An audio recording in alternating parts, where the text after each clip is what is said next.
Hi, I'm Samantha Jacobson, and I will be talking about courthouses and every role that each person has. There are the plaintiff, which is basically the defendant, and we have the respondent, the accused, a witness, the police, the victim, the prosecutor, the defense attorney, the jury, and the judge.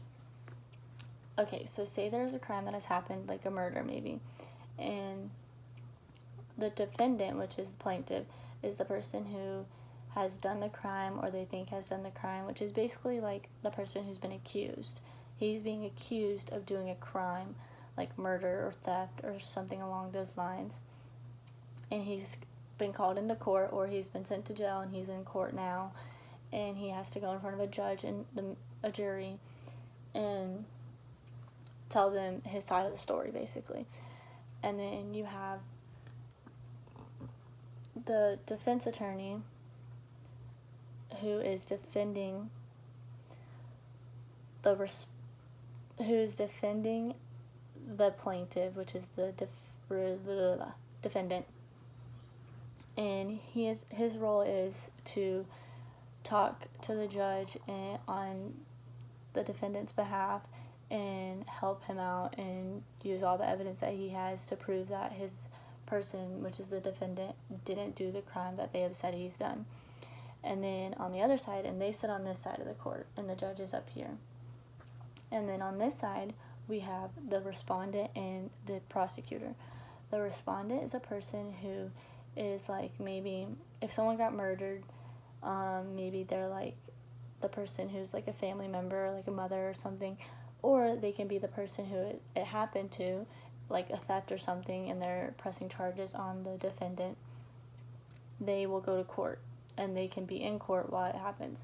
And the prosecutor is the person who is helping out the respondent and trying to prove that he's right and take all the evidence that they have and use it against the defense attorney and the defendant.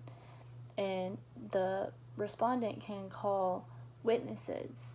And witnesses are people who have seen a crime take place, or they know something about it, or they have a text message, anything like they know that for a fact this crime has happened or this person did that crime. They will go in front of the judge and members of jury and tell their side of the story.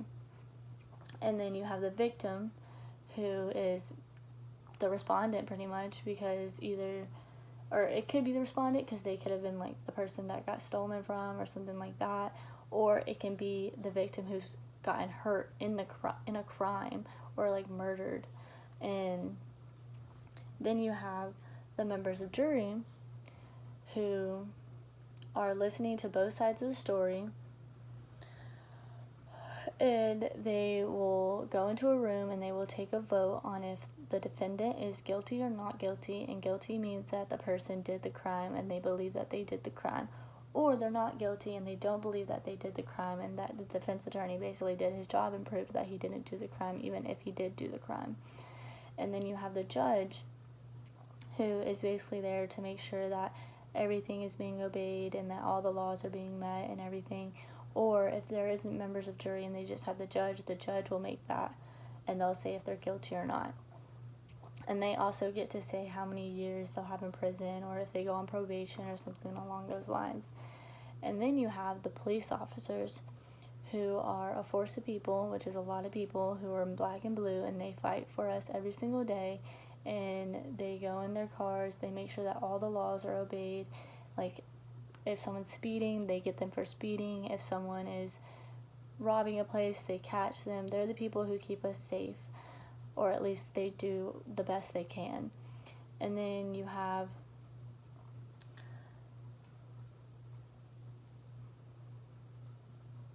I think I got them all.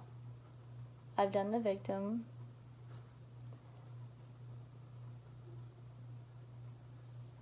Pretty much that's the members. We got the plaintiff, who is being accused. We have the judge, who does everything and makes sure everything's obeyed. and the judge sits up here, and the members of jury are over here, and the defendant and the respondent are right here, and they're the respondent's right, or the defendant's right here, defense attorney, then the prosecutor and the respondent. They try to keep them separated. But pretty much that's the rules of the courts, or courthouses.